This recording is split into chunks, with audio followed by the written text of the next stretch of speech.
Sequence is down at 10. 3:18 remaining. Boybits sees an opening, uses the left.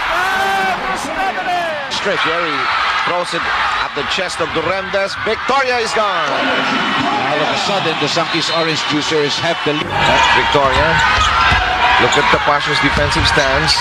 Victoria, however, twirls around. Yes, he's waxing hot.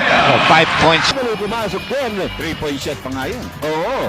At naibaba po ang kalamangan ng Billion of a shot, Hail Mary of a shot coming from Boybits Victoria. At doon po nagtatapos ang ating third. Corner by Jerry. The spin there by Victoria. 5 seconds, 3 seconds to shoot. We gotta take a quick one. Against Castillo, he banks it home to end the third quarter. Pause it, kaibigan. seconds for San Miguel Bureau to make it a third. Oh, yes! Para